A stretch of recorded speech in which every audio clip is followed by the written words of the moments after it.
বিসমিল্লাহির রহমানির রহিম। ইন্না আউওয়ালা বাইতিন উদিয়া লিন-নাসি লাল্লাযী বিবাক্কাতা মুবারাকাও ওয়া হুদাল লিল আলামিন। আল্লাহ তাবারাক ওয়া তাআলা বলছেন, নিশ্চয়ই প্রথম ঘর পৃথিবীর আমার ঘর বাইতুল্লাহ, যেটা মক্কা মুকাররমাতে আমি বানিয়েছি। উদিয়া লিন-নাসি, ঘরটা আমার বানিয়েছি আমি মানুষের জন্য। সেখানে কি হবে? হুদাল লিল আলামিন, সেখান থেকে হেদায়েতের তরঙ্গ পৃথিবীর কোণে কোণে পৌঁছে যাবে। সেখান থেকে হেদায়েতের তরঙ্গ পৃথিবীর কোণে কোণে পৌঁছে যাবে। প্রথম ঘর আমি বানিয়েছি, আর হেদায়েতের তরঙ্গ পৃথিবীর কোণে কোণে পৌঁছাবে। তাহলে কাবা হলো প্রথম ঘর। কে বানালেন? সে কোথা ছিল? গাছতলায় ছিল। আর ঘরটা আল্লাহর প্রথম পৃথিবীতে হলো। পৃথিবীতে অন্য কারো ঘর হলো না, আল্লাহর হলো। তাহলে কি আল্লাহ সেখানে বাস করেন? খাট রাখা আছে, ড্রেসিং টেবিল রাখা আছে? কি প্রয়োজন ছিল আল্লাহ? দুটি জিনিস। কে বানালেন? ইতিহাসের মধ্যে আছে, দুই রকম ইতিহাস প্রমাণ করে। একটা হলো পৃথিবীর প্রথম মানুষ হযরতে আদম আলাইহিস সালাম। আদমকে যেদিন বানানো হয়, আদমকে যেদিন জান্নাতুল ফিরদাউসের মাটিতে বানানো হয়, আল্লাহ তাবারাক ওয়া তাআলা তার রহমতের ফেরেশতাদেরকে দিয়ে বলল, যাও তোমরা মক্কার মাটিতে ওই হাজার পাহাড় রয়েছে, ওই পাহাড়ের ভিতরে গিয়ে একটা জায়গা নির্ণয় করে দিলেন। এই জায়গাতে আসমান থেকে তিনি ছায়া দিয়ে দিলেন।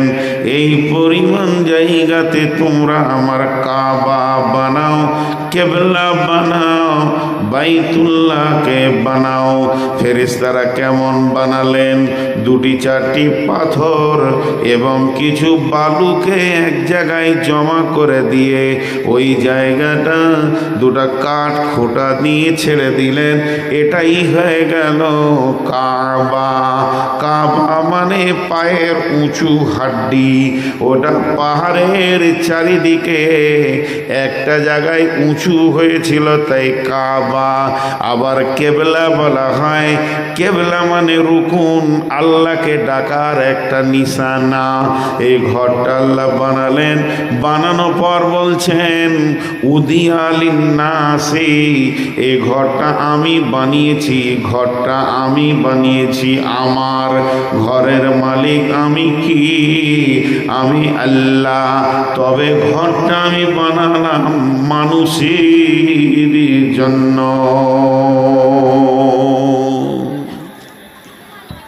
ঘরটা আমার বানালাম মানুষের জন্য।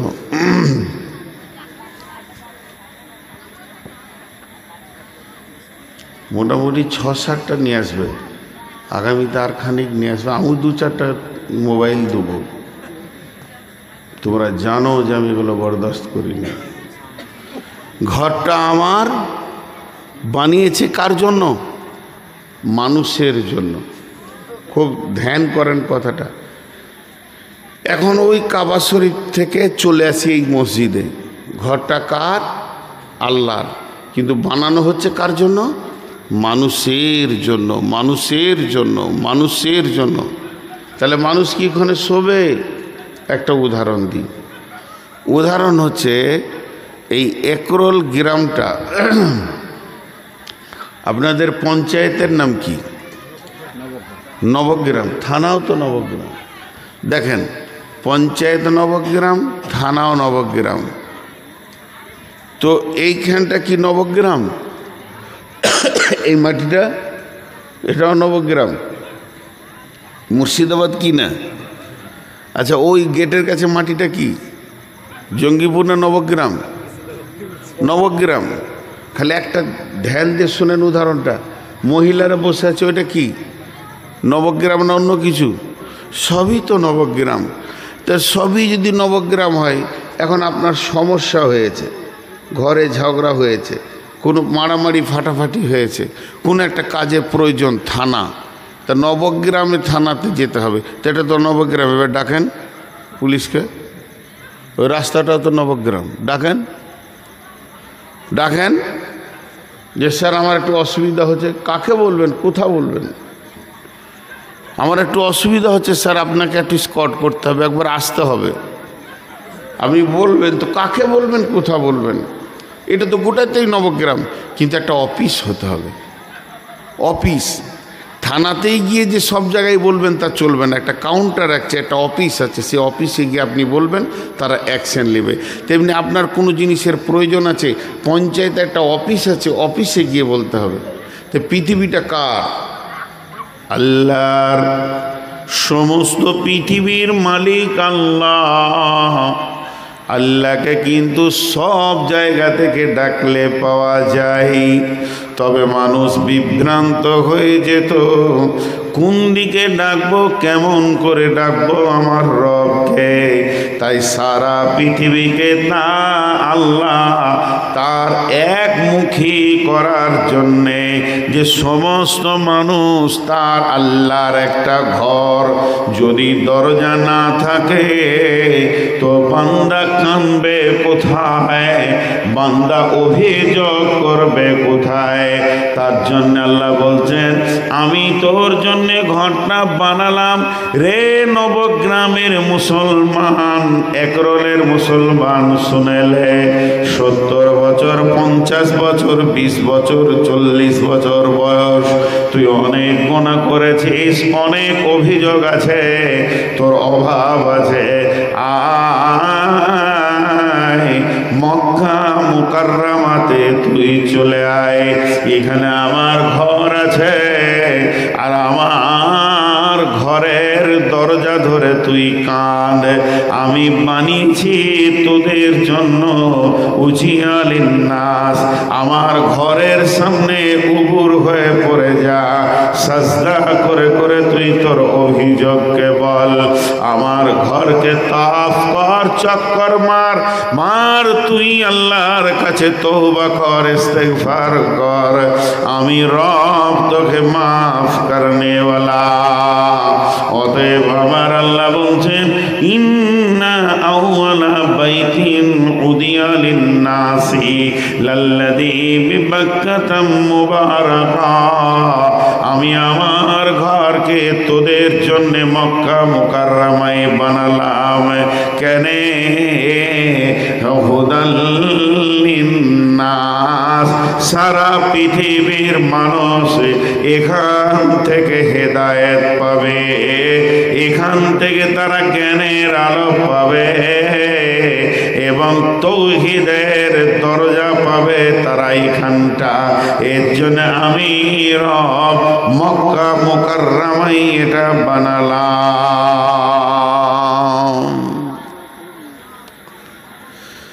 এবার সারা পৃথিবীতে খণ্ড খণ্ড হয়ে মসজিদ হতে শুরু হলো। আপনার মসজিদটা ওই কেবলা করা আছে মক্কার দিকে, জঙ্গিপুরের মসজিদ, শিলিগুড়ির মসজিদ, চীনের মসজিদ, জাপানের মসজিদ সব কেবলামুখী করা আছে। তাহলে আল্লাহর ঘর বানালে অনেক নেকি। আল্লাহর ঘর যেখানে আপনার আমার অভিযোগ করার জায়গা, কিন্তু মাঝে একটা জিনিস আপনাদেরকে আমি একটু উলঝান তৈরি করব। উলঝান মানে দোদল্য হবে। আগেই বলে দিছি, মনটা আপনার আমার বলবে কি ব্যাপার, এত মসজিদ, দামি জায়গায় এত দান করলাম, সব করলাম, আর এখন কেমন কথা বলছেন? জি, পৃথিবীর মধ্যে সব থেকে খারাপ জায়গা মসজিদ। লেন আল্লাহ বলছেন বিসমিল্লাহির রহমানির রহিম লা তাকুম ফীহি আবাদা লা উসসিসা আলা তাকওয়া মিন আউয়ালি ইয়াউমিন। বিশ্বনবী নামাজ পড়ার জন্য রেডি হয়ে গেলেন। বিশ্বনবী নামাজ পড়তে গেলে যা প্রয়োজন সব কাজ সেরে নিয়েছেন, উজু হয়ে গেছে। এবার নবীজি মসজিদের দিকে যাবেন। এমন সময় আল্লাহ তার ফেরেশতা জিবরাইলকে দিয়ে বললেন, হে জিবরাইল, তুমি আমার নবীকে আটকে দাও, আমার নবী যেন মসজিদে না যায়। আমি আল্লাহ এটা পছন্দ করছি না। আমি রসুলকে এত ভালোবাসি, আমার নবীকে, আমার নবী যেন মসজিদের দিকে না যায়। লা তাকুম ফীহি আবাদা। বিশ্বনবী হুজরা থেকে বের হবেন, মসজিদের দিকে যাবেন। এমন সময় জিবরাইল আমিন এসে সামনে দাঁড়িয়ে গেলেন। দাঁড়ানোর পর বলছেন, ইয়া রাসূলুল্লাহ, ইয়া হাবিবাল্লাহ, ও দয়ার নবী গো, আপনি মসজিদে যাবেন না। মসজিদটা এত নোংরা, আপনার মতো নবী মসজিদে পা রাখবে এটা আল্লাহ মেনে নিতে পারছেন না। আল্লাহ আমাকে জন্য পাঠালো, হে জিবরাইল, তুমি এক্ষুনি যাও আর আমার নবীকে গিয়ে আটকিয়ে দাও, ও যেন মসজিদে পা না রাখে। আল্লাহর রসুলকে মসজিদে যেতে গিয়ে আটকিয়ে দেওয়া হলো। নবীজিকে মসজিদ যেতে দেয়া হলো না, আটকে দেয়া হলো। এখন আপনার আমার মন কি বলছে? এতক্ষণ ভালো বলছিলাম, এবার গোলমাল শুরু হয়ে গেল। কথাটাই শুনে কেমন লাগছে যে আল্লাহ তার রসুলকে বলছে যে মসজিদে পা দিও না। আপনাকেও মনে হবে যে এই কথাটা উল্টা, কিন্তু যারা নামাজ পড়ে না এরা মনে মনে ভাবছে ওই জন্যই তো আমরা মসজিদে যাই না। ওদের জন্য কিন্তু খুব ভালো জুতের একটা খবর হয়ে গেল।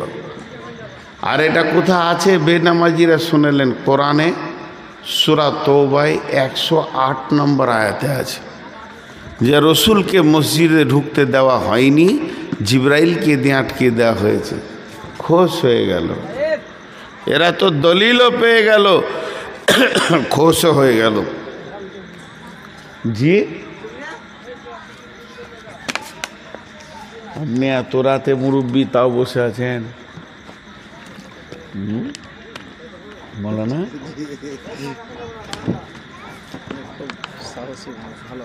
আমার প্রশ্নটার দিকে খালি ধ্যান দেন।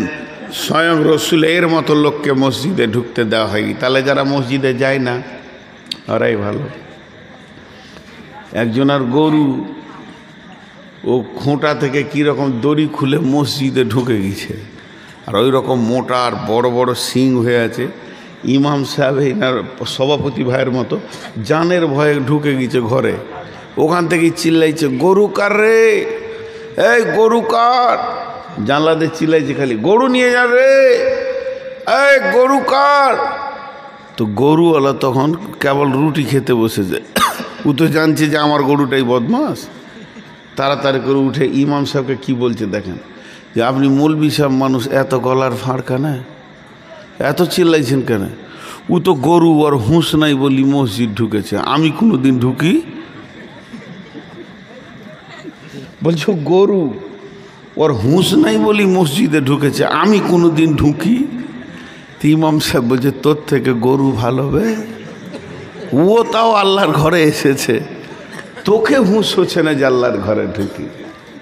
জি, এর নাম মসজিদ। আপনাদের মেয়েদের জালসাও শুদ্ধ হচ্ছে না? হ্যাঁ, ওদিকে মেয়ে ছেলে বক্তাও আছে না বলছে, আমি তো শুনতে পেয়েছি। সভাপতি বলছে না, আজীব ব্যাপার, আমি তো বায়ান শুনিয়ে যাচ্ছি তখন থেকে।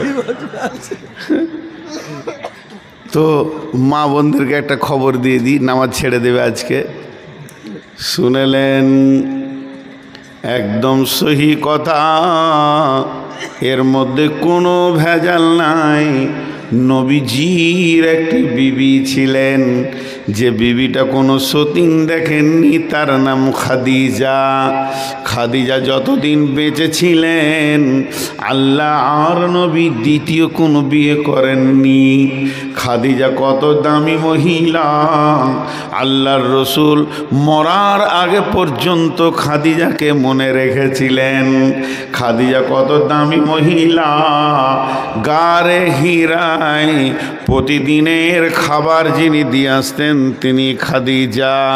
শুধু এই পর্যন্ত নয়, খাদিজা মেয়েটা কত দামি, আল্লাহ সালাম দিয়েছেন, জিবরাইল সালাম দিয়েছেন, এই মেয়েটি নিশ্চিত জান্নাতি। এটা হলো রসুলের বিবি খাদিজা। ফাতেমা, উম্মে কুলসুম, রোকেয়া, জাইনাব, যে সন্তানগুলিকে নিয়ে রসুলের পরিচয়, এগুলো অন্য মেয়ের পেটে হয়নি, সবগুলি হয়েছে খাদিজার পেটে। অতএব খাদিজা ছিলেন নবীজির অনেক মহব্বতের বিবি। এবার শেষ ভেজালটা শুনেলেন, যেটা শুনলে আপনার আমার জান চমকে যাবে। এই খাদিজা স্বয়ং বিশ্ব নবীর বিবি, জীবনে 5 ওয়াক্তের নামাজ পড়েননি। জীবনে 5 ওয়াক্তের নামাজ পড়ে, তাহলে আর নামাজ পড়বে না? সভাপতি সাহেব, ওরা তো দলিল পেয়েই গেল, এবার ঘর চলে যাবার হয়ে গেছে কাজ, আর কেন নামাজ পড়ব? দেখেন, দুটি জিনিস বললাম, দুটা উল্টা জিনিস বললাম, এরকম অনেক হাদিস কোরআন আছে, তো এগুলো বুঝতে হয়। খাদিজা নামাজ পড়েননি আর রসুল মসজিদে পা দেননি, মিটে গেল। এখন এই কথাটা এই পর্যন্ত রাখেন। তার আগে আমি 2-10 মিনিট বায়ান করেছি কিসের? মসজিদ দামি জায়গা, আল্লাহর ঘর, মসজিদ বানালে আল্লাহ জান্নাতে ঘর বানান, স্বয়ং রসুল বলছেন। আর আল্লাহ কোরআনে বলছেন, আমি পৃথিবীর প্রথম ঘর বানিয়েছি মক্কা মুকাররমায়। তাহলে কথাগুলো সব থাক। এখন একটা কথা আপনাদেরকে জিজ্ঞেস করব, খুব ধীরে ধীরে বলছি। কেন বলছি? বলি, আমার সুগার অনেক বেশি, পুরা পা আজকে আগুনের মতো জ্বলছে। একবার বিকালের দিকে ভেবেছিলাম যাব না, আমাদের দিকে আবার বৃষ্টিও হলো, প্রচুর বৃষ্টি হয়েছে বর্ধমানে, আর আমার গ্রামে হালকা হয়েছে। গাড়ি দেখলে বুঝতে পারবেন কত কাদা লেগে আছে, রাস্তার কাদা। তো সেই কষ্টে এসেছি। জ্বরের ভাব ছিল গতকাল, কাশি এখনো বন্ধ হয়নি, কিন্তু ওয়াদা খেলাপ করা অভ্যাস নাই, তাও আমি ধীরে ধীরে চালাতে রয়েছি। এবং পিওর একটা সাবজেক্টের ওপরে কথা বলছি, মসজিদকে কেন্দ্র করে, আপনারা ধৈর্যের সঙ্গে শোনেন। তো দুটি জিনিস আপনাদের ভিতরে কৌতূহল থেকে গেল, মেয়েদের ভিতরে একটা, পুরুষের ভিতরে একটা। কৌতূহলটাকে আগে পরিষ্কার করে দিই। ইতিহাস আপনাদের স্কুলে, কলেজে, ইউনিভার্সিটিতে, প্রাইমারি স্কুলে, হাই স্কুলে, কলেজে, হাই মাদ্রাসায়, সব জায়গায় একটা সাবজেক্ট হয়, সেই সাবজেক্টটার নাম হলো ইতিহাস। হয় কি হয় না? আপনাদের এখানে হয় কি হয় না? সভাপতি মুখ খুলছেন, একটা অত বড় আলিম মানুষ, আর আপনারা একটু মুখ খুলছেন না। মনে মনে কেন এরকম চুপ আছেন? একটু মুখ খুলেন। ইতিহাস হয়। তো ইতিহাস মানুষের কি লাগে, কাজে লাগে? আমি বুঝে আসি না। এই ভাইয়ের সঙ্গে আমার অনেক ঝগড়া, আজ থেকে ধরেন 6 মাস আগে ঝগড়াতে, কথাবার্তা নাই।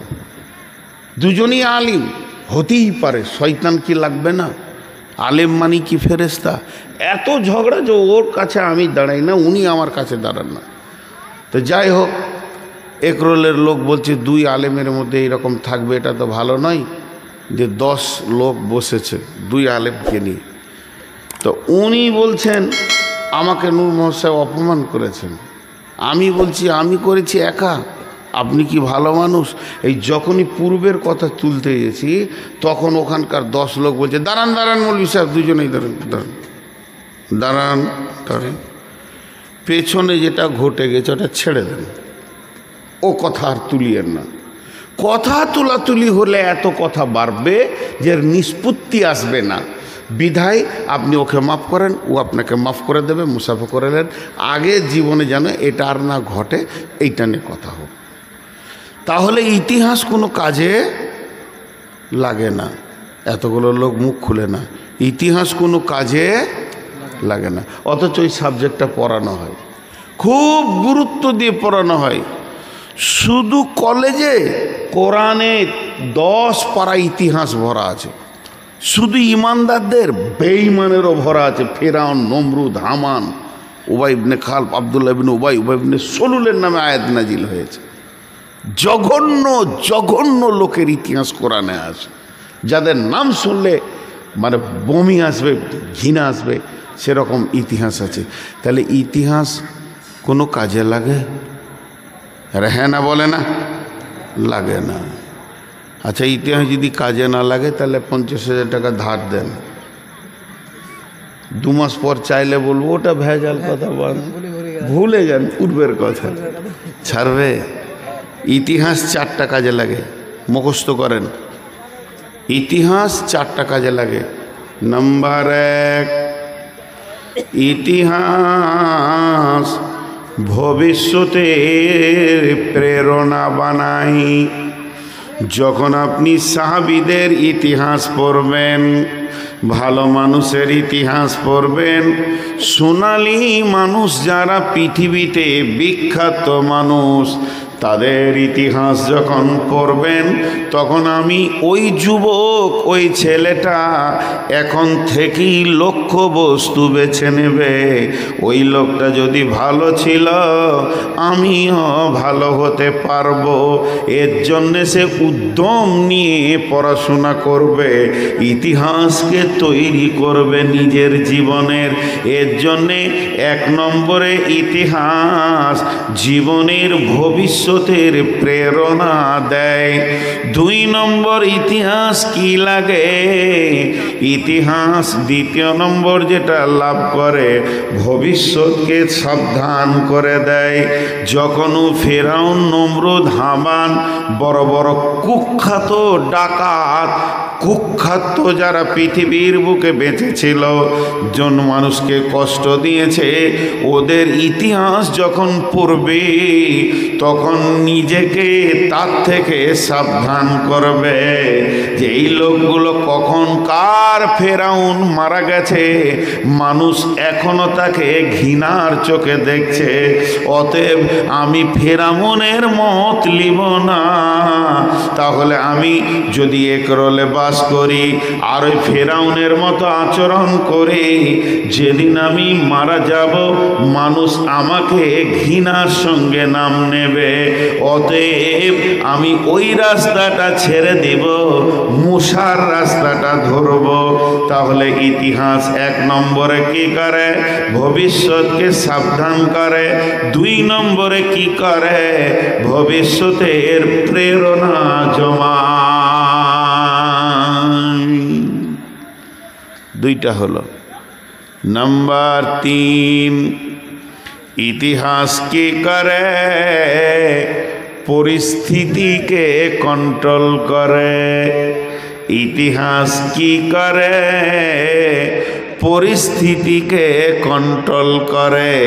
আর 4 নম্বর, ইতিহাস মাফ করতে জানে না। আল্লাহ মাফ করে, কিন্তু ইতিহাস মাফ করতে জানে না। আপনাদের গ্রামের মসজিদের আমি ইমাম, 10 বছর আগে ছিলাম। হঠাৎ আমার নামে একটা দুর্নাম ঘটে গেল যে মসজিদের 5,000 টাকা চুরি করেছে, নোংরা হয়ে গেল আমার ইতিহাসটা। তো গাঁয়ের লোক আমাকে সম্মানের সাথে বিদায় দিয়ে দিলে, বিদেশি মানুষ ভেজাল করিস না, ছেড়ে দে। তারপর আর ইমামই টিকছে না, বলছে আবার ওকে নিয়ে আই। লোকটা ভালো ছিল, এটা মনে হয় কোনো গোলমাল হয়ে গেছে। আবার 20 বছর থাকা হয়ে গেল, আবার 20 বছর থাকা হয়ে গেল। বেটির বিয়ে দিয়েছেন, বিয়াই এসছে বেড়াতে, জুমার খুতবা শুনে বলছে মৌলবি কি গো, জান ঠান্ডা হয়ে গেল রে ভাই আপনাদের গাঁয়ের মৌলবির খুতবা শুনে। তা আপনি ভাত খেতে খেতে বলছেন 30 বছর থাকা হয়ে গেল, লোকটা খুব ভালো, খালি মাঝে একবার 5,000 চুরি করেছিল। ইতিহাস কেউ মুছতে পারে না। ইতিহাস মুছা কোনো ডাস্টার পৃথিবীতে আসেনি। একটা লোক পৃথিবী থেকে চলে গেছে, মারা গেছে, কবরে পড়ে আছে। কবরে হাড় নাই, হাড্ডি নাই, মাংস নাই, সব পচে শেষ হয়ে গেছে। তারপরও কবরের পাশ দিয়ে 2 বন্ধুতে বাইকে পেরিয়ে গেছে, আর একজন আর একজনকে বলছে এটা খবির ডাকাতের কবর। টুক করে বলে দিল, তার মানে ইতিহাস মাফ করতে জানে না। 3টে বলা হলো, 1 নম্বর ইতিহাস ভবিষ্যৎকে সাবধান করে, 2 নম্বর ইতিহাস ভবিষ্যতের প্রেরণা দেয়, 3 নম্বর ইতিহাস মাফ করতে জানে না, 4 নম্বর ইতিহাস পরিস্থিতিকে কন্ট্রোল করে। ইতিহাস পরিস্থিতিকে কন্ট্রোল করে। তার মধ্যে একটা অন্ধকে দূর করে দিই। ও মা আমার, বোন আমার, আমি একটু আগে বলেছি বিশ্বনবীর বিবি আম্মা জান খাদিজা জীবনেও 5 ওয়াক্তের নামাজ পড়েননি। তিনি জীবনেও 5 ওয়াক্তের নামাজ পড়েননি। চলেন এবার বলবেন নূর মোহাম্মদ সত্য বলছে না মিথ্যা বলছে? কে বলবে? কে বলবে না ইতিহাস বলবে। এবার আপনি হাদিসের পাতাতে খুঁজতে শুরু করে দেন। খুঁজতে খুঁজতে বলেন 5 ওয়াক্তের নামাজটা স্টার্ট হলো কখন, কখন থেকে 5 ওয়াক্তের নামাজটা চালু হয়েছে। তখন দেখা যাবে আল্লাহর নবী মেরাজে গেলেন। আবার মেরাজের রাত্রিতে সমস্ত আসমান, সিদরাতুল মুনতাহা, আরশে মহল্লা, জান্নাত জাহান্নাম দেখে ফিরলেন। ফিরার পথে আল্লাহ বললেন, ও নবী মুহাম্মদ, আমি তোমাকে 50 ওয়াক্তের নামাজ দিলাম। সেই নামাজটা কমতে কমতে 5 ওয়াক্তে এলো। এই 5 ওয়াক্তের নামাজ নিয়ে বিশ্ব নবী যখন ফিরে আসছেন, আল্লাহ বলছেন, ও নবী মুহাম্মদ, তোমার উম্মতকে বলে দিও তারা যদি 5 ওয়াক্তের নামাজই পড়তে পারে, সালাত আদায় করতে পারে, তো আমি রব 50 ওয়াক্তের নেকি দিয়ে দিব। এবার বিশ্বনবী ওখান থেকে ফিরলেন। তাহলে ওই ডেটটা কত, তারিখটা কত, সাবে মেরাজে যে গিয়েছিলেন সেই তারিখটা কত? তো আম্মাজান আয়েশা বলছেন, আম্মাজান আয়েশা বলছেন, আমি হলাম সব থেকে সৌভাগ্যবতী মেয়ে, যেহেতু আল্লাহর নবী যেদিন মেরাজ হয় আমার বিছানা থেকে হয়েছে।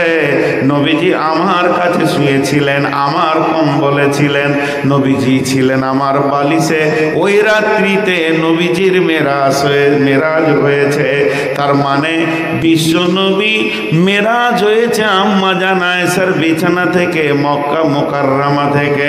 তাহলে এখান থেকে বোঝা গেল আম্মা জান আয়েশা বলছেন, আমি খাদিজাকে সতীন হিসেবে দেখিনি, খাদিজার কথা খালি রসুলের কাছে শুনেছি। তার মানে নামাজের কথা যখন এসেছে আসমান থেকে, যেদিন থেকে 5 ওয়াক্তের নামাজটা চালু হয়েছে, তার আগেই খাদিজা দুনিয়া থেকে চলে গেছেন, মারা গেছেন, পৃথিবীতে বেঁচে ছিলেন না। তার মানে যতদিন খাদিজা বেঁচে ছিলেন অতদিন 5 ওয়াক্তের নামাজ, পর্দা, এগুলো আসমান থেকে আসেনি।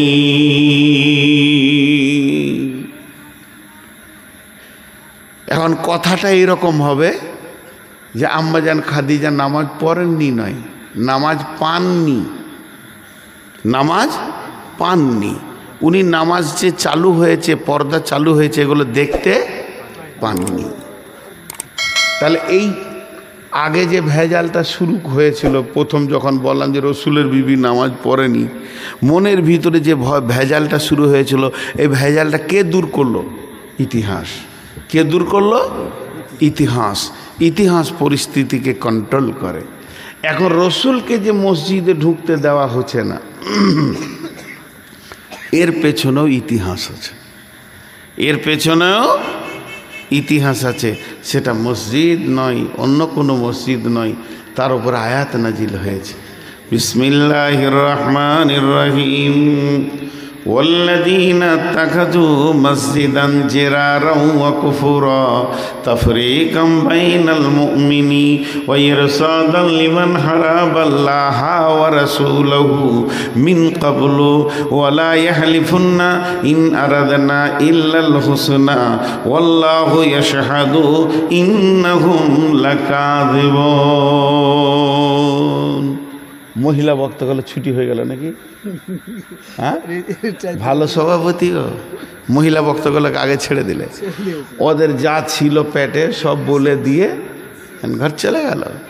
জানে শান্তিতে ঘুমাবে, ভাগ্যে জানে জালসাটা হয়েছিল। হ্যাঁ, তো এবার ইতিহাসটা শুনেন যে রসুলকে কেন আটকানো হলো। রসুল্লাহ সাল্লামের নবুয়তি জিন্দেগি যেদিন থেকে নবী হয়েছেন, যেদিন মারা গেছেন, টোটাল ছিল কতদিন? 23 বছর। ক বছর? 23 বছর। 63 বছর বয়সে মারা যাচ্ছেন, 40 বছর বয়সে নবুয়তি পেয়েছেন। এই 23 বছরটাকে আল্লাহ দুভাগ করেছেন। ক ভাগ? দুভাগ, সমানভাবে নয়। 10 থেকে 11 বছর মক্কা, আর 11 থেকে 12 বছর মদিনা। নবীজির জীবনটা 2 ভাগে ভাগ করে দিলেন। 10 থেকে 11 বছর মক্কা, আর 11 থেকে 12 বছর মদিনা মুনাওয়ারা। এর জন্য নবীজির নামে টাইটেল দেওয়া হয় নবী মক্কি, নবী মাদানী। তিনি মক্কি ছিলেন, তিনি মাদানী ছিলেন। এবার তিনি মদিনা চলে গেলেন। তো যতদিন তিনি মক্কায় ছিলেন, নবীজির শত্রু কে ছিল? এক ছিল কাফির আর এক ছিল মুশরিক। একটা ছিল কাফির আর একটা ছিল মুশরিক। মুনাফিক ছিল কিন্তু খুব দুর্বল। আর যেদিন নবীজি মদিনায় চলে গেলেন, সেই দিন নবীজির বড় জানি দুশ্মন কে হলো? না, মুনাফিকেরা হয়ে গেল। বিশ্বনবীর পেছনে যত কষ্ট দেওয়ার চিন্তা, মুনাফিকদের শুরু হয়ে গেল। আর মুশরিক কাফেররা বহু দূরে মক্কায় পড়ে গেল। কেমন? রাসূলুল্লাহ সাল্লাল্লাহু আলাইহি ওয়াসাল্লাম মক্কা থেকে মদিনা চলে গেলেন। এই এই এই তোরা বস বস, 5 মিনিট বস বস। পুরা দল তোদের একটা ভেড়ার মতো। ভেড়া যেমন একটা সর্দার থাকে, উঠলি ঝেড়ে উঠে যায়, তোরা দুবার ওই রকম করেছিস। মুখ পেচ্ছাপ লাগবে তো ওইখানেই ছাড়বি। আজকে আমার বায়ান শেষ না হওয়া পর্যন্ত তোরা উঠতে পারবি না। যদি বুঝে না আসছে তো চুপচাপ করে পাবজি খেল, তাও বসে থাক। হ্যাঁ, তোরা উঠছিস তো পুরো দল, কাকে যে ধ্বংস করছিস আল্লাহ জানে। একদম ওখানে বসে থাকবি, উঠবি না। উঠলে ভলেন্টিয়ার পাঠিয়ে পিটে নিব জান ভরে, হাড় হাড্ডি কিছু রাখবো না। তো এই ইতিহাসটা আপনাদেরকে একটু ধ্যান দিয়ে শুনতে বলছি, কারণ ইতিহাসের ভিতরে সোনালি অক্ষর লুকিয়ে থাকে। ধ্যান দেন, এই তোরা শোন মন দিয়ে, বাচ্চা ছেলে, ইতিহাসগুলো তোদের মনে থাকবে। মদিনায় যখন চলে গেল, একবার আমাকে দিই উদাহরণ দিই। এইখান থেকে আমার বাড়ি কিছু না হলো 120-30 কিলোমিটার। তো আমাকে মারার প্ল্যান করেছে আমার গ্রামের লোক। আমি রাতে রাতে উঠে চলে এলাম সখী মোড়ে, একদম একরোলে ঢুকলাম। আর একরোলের লোক আমাকে সকালে যেই দেখে নিয়েছে, সবাই খালি হুজুর হুজুর হুজুর হুজুর হুজুর। কোথা থেকে আসলেন, কেমন আছেন, কি খাবেন, মানে আমাকে ছাড়া আর কিছুই বুঝে না। এরা একদম পাগলা হয়ে গেছে, ছেলে মেয়ে বৃদ্ধ শিশু সবাই। বলেন ছেলের বিয়ে দেবে তাও আমার সাথে পরামর্শা, মেয়ের বিয়ে দেবে তাও পরামর্শা, কাজে যাবে তাও পরামর্শা, কাজ থেকে ফিরে আসছে তো আগে হাত মুখ ধুয়ে দেখা করি মৌলানা কেমন আছে। গোটা এলাকার মানুষ পাগলা হয়ে গেছে। সবাই সহ্য করতে পারবে? বলেন, সবাই পারবে? এরই ভিতরে এই গ্রাম ওই গ্রাম করে 3, 4, 5, 10 জন তাদের নেতৃত্ব এলাকায় চলছিল। তাদেরকে রাস্তায় দেখা হলে আর কেউ পৌঁছেও না যে চাচা কেমন আছো, কলজে জ্বলতে লাগলো। তারা ছিল মুনাফিক মদিনার। এবার দেখেন মসজিদে রসুলকে পা দিতে দিচ্ছে না, এই ইতিহাসটা বলছি, ধ্যান দিয়ে শুনবেন নাহলে স্লিপ হয়ে যাবে। কেউ পৌঁছে না, তো ওরা আপসের মধ্যে জানে যে আমাদের দলে কে কে আছে, চলে গেল ওই মদিনার পাহাড়ের ধারে গোপনে মিটিং করছে। তো ওদের মধ্যে যারা জোয়ান তারা রেগে বলছে মনে হয়েছে ওকে মেরে ছিঁড়ে ফেলে দিয়ে একদম। তো বৃদ্ধরা বলছে চুপ চুপ, এমন করে বাঁশকে কেটে তুলে ফেলবো, না থাকবে বাঁশ আর না বাঁচবে বাঁশরি। দাঁড়া, ব্যবস্থা নিচ্ছি। তোরা কি ভাবছিস? বলছে ওকে সহ্য হচ্ছে না আর দেখে, এলাকায় এত বড় উমাস্তান হয়ে গেল কোথা থেকে এসে। বলছে ঠিক আছে, ওকে মারতে হবে। প্ল্যানটা হচ্ছে রসুলকে মারার, রসুলের জানকে শেষ করার, এই প্ল্যান চলছে।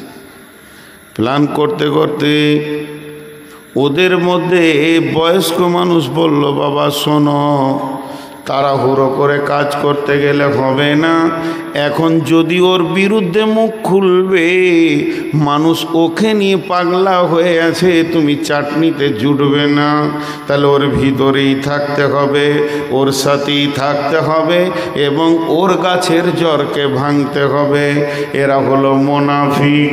মোনাফিকের ব্যাপারে আল্লাহর কালাম পাক বলছেন ফি দারকিল আসফাল, এরা জাহান্নামের একবারে নিচে থাকবে, এদের ওপরে থাকবে মুশরিক কাফির। তার মানে এরা এত ভয়ানক জিনিস, আপনার সঙ্গে থাকবে, খাবে, আপনাকেই মারবে, এটা বুঝতে দেবে না। এই ভয়ানক দলটা ছিল মদিনাতে, রসুলকে মারার প্ল্যান করেছে। দুটো যুবককে বললে ওই তুই আর তুই কালকে চলে যা মক্কা, ওর যেখানে জন্ম, ওর বাপের যেখানে বাড়ি ভিটা, ওই এলাকায় জিজ্ঞেস করে আইতো, দেখ কি ঘটনা ঘটে। দুজন চলে গেল মক্কা। মক্কা পৌঁছালো, যে কদিনই লাগলো 2 দিন 10 দিন। মক্কায় পৌঁছানোর পর জিজ্ঞেস করবি কর আবু জাহেলের ওইখানেই শুধাইছে। আগে নবী মোহাম্মদকে ছিল, বলে চিনবো না, ওকে পেলে কাটবো। রাতে রাতে পালিয়েছে ওইখান থেকে।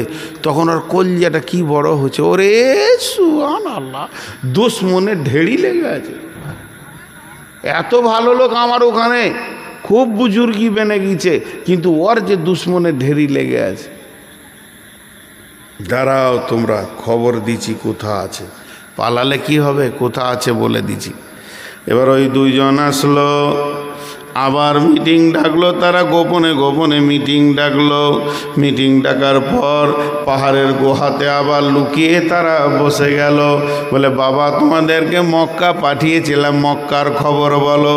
হাসতে হাসতে আনন্দে বলছে মক্কার খবর অনেক ভালো, ওখানে ওর দুশমনের ঢেরি লেগে আছে। যদি ওদেরকে একবার মদিনাতে আসতে দেওয়া হয়, ওর দুশমন কি মেরে চলে যাবে, আমাদেরকে হাত দিতে হবে না, আমাদের নামে বদনাম হবে না, মার্ডার কেসের কোনো বিচার হবে না, আমাদের নামে কেসই লাগবে না। অতএব খালি মক্কার লোককে কিভাবে তারা মদিনাতে আসবে আর মদিনাতে এসে নবী মুহাম্মদকে মারবে, এই বিষয়টা চিন্তা করলেই হয়ে যাবে। এরা তো খুশি হয়ে গেল, বাহ বাহ, কাজ হয়েছে, চল। এবার কি করবে? আরে ওরা যে আসবে কার ঘরে থাকবে, কার ঘরে থাকবে? 2-4 জন যে মারতে আসবে, যদি যার ঘরে থাকবে ও যদি দেখে লাই, হাজি ভাই আমার বাড়ি বর্ধমান, আমার দুশ্মন এলাকায় ঘুরছে, আপনারা চিনবেন না, আমার চোখে যদি এক ঝলক পড়ে তো আমি বুঝতে পারবো না যে এইখানে তো ঠিক ওই রকম ওরা বলছে যদি কারো ঘরে দেখে লাই, ওর আইন খুব কড়া, গর্দন উড়িয়ে দেবে। তাহলে কি করবি? বলছে একদম মদিনার এক প্রান্তে এক ধারে একটা ছোট্ট মতো মসজিদ বানিয়ে নিল ওরা। ওই মসজিদটা বানালো কি নিয়তে? যে ওই মসজিদের ভিতরে তাদেরকে রেখে মেহমানদারি করে আমরা খাওয়াবো। আর যখন নবী মুহাম্মদ সাল্লাল্লাহু আলাইহি সাল্লাম একা থাকবে, সমস্ত সাহাবীরা মাঠে ঘাটে খেজুরের বাগানে কাজে চলে যাবে, তখন এরা গিয়ে ওকে কেটে দেবে, পিস করে দিয়ে চলে যাবে। তাহলে একটা মসজিদ বানা, কারো বাড়িতে রাখতে হবে না, যে তাড়াতাড়ি করে খেজুরের গাছের পিলার, খেজুর পাতার ছাওয়ানি আর ডাল কাঠখোট্টা দিয়ে মসজিদটা হয়ে গেল। 1-2 ঘন্টার মধ্যে মসজিদ হয়ে গেল। বলে তাহলে এবার মসজিদের উদ্বোধন করতে হবে, নামাজ শুরু করে দিতে হবে। এইটা আমরা ওয়াক্তিয়া মসজিদ বানাবো, এখানে 5 ওয়াক্তের নামাজ পড়বো, আর জুমাটা যাকে মারবো তার পেছনেই পড়ে চলে আসবো মসজিদের নববীতে। তাহলে ও বুঝতে পারবে যে এই লোকগুলি আমার দলে আছে, এরা বেঈমান হয়ে যায়নি। কিন্তু তলায় তলায় আমরা ওই দুশ্মনদেরকে নিয়ে এসে আমাদের 5 ওয়াক্তের মসজিদে রেখে দিব, আর এখান থেকে নবী মুহাম্মদকে মেরে দিয়ে চলে যাবে। বাপরে, কে বিড়ি খেয়েছে গো? প্রচন্ড গন্ধ, এই পেছনেই খেয়েছে। আল্লাহ, আরে বাপ, তোকে কি বিড়ি এখনই খেতে মন গেল? তোর লজ্জা শরম হায়, ওকে ধরে নিয়ে আয় তো। হ্যাঁ, খেয়েছে না? না বললে হবে না, আমার নাক রে, এটা বিভৎস গন্ধ আসছে।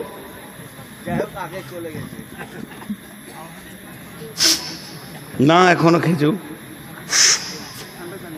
এধার ওধার আছে। তো প্ল্যানটা বুঝতে পারছেন আপনারা? হ্যাঁ না বলেন একবার, যে ওরা এসে মেরে দিয়ে চলে যাবে, এটা ওদের প্ল্যান। মসজিদ তৈরি হয়ে গেল, এখন উদ্বোধন বাকি আছে। তখন বলছে কে উদ্বোধন করবি? এখনো নবী বেঁচে আছে, ও যদি উদ্বোধন না করে তো এটা মসজিদ বলে কেউ পুঁছবে না। কথাটা বুঝতে পারি? ও যদি উদ্বোধন না করে তা একে কেউ মসজিদ বলে পুঁছবে না, ঘৃণা করবে। স্বয়ং রসুল বেঁচে আছে। একরোল মসজিদের, জামে মসজিদের ইমাম হলো স্বয়ং রসুল সাল্লাল্লাহু আলাইহি সাল্লাম, আর এইখানে এই মসজিদটা হয়েছে, তো উদ্বোধনে ওকে বাদ দিয়ে করবে? হয়, মেনে নিতে পারবে না। তখন 2জন মুনাফিক গেল, দিয়ে বলছি ইয়া রাসূলুল্লাহ, আমরা একটা নতুন মসজিদ বানিয়েছি। রসুলের দিলটা কত খুশি হলো, জি কত দিলটা খুশি হলো। হ্যাঁ, তোমরা এই কদিনের মুসলমান এতেই মসজিদ বানিয়েছো, বাহ বাহ বাহ বাহ বাহ বাহ, ধন্য দিছে। কারণ তিনি তো গায়েবের খবর জানেন না, ঘটনাটা কি ঘটছে জানে না। যে শেষকালে বলছে দেখেন, আমি যদি বলি আমার গ্রামে একটা বিরাট সুন্দর মসজিদ হয়েছে, আপনারা কোনো দিন যাবেন না সেই মসজিদে নামাজ পড়তে, তারপরও দিলটা খুশি হবে কি হবে না? আর আমাদের একটা মসজিদকে বেঈমানেরা নিয়ে নিল, প্রত্যেকে মানুষের মনে কষ্ট হয়েছে, হয়নি?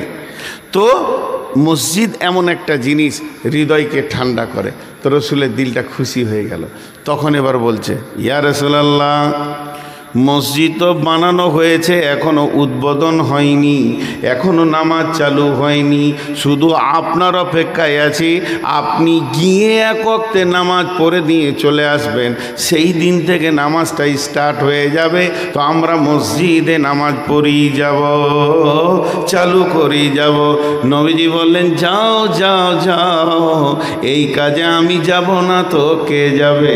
হ্যাঁ নিশ্চয় আমি মসজিদে যাচ্ছি, তোমরা রেডি হয়ে যাও। ওই মসজিদে নামাজ পড়ার জন্যে, পার্টিকুলার ওই মসজিদটাতে নামাজ পড়ার জন্যে আল্লাহর নবী রেডি হয়ে গেলেন, বাড়ি থেকে বের হবেন।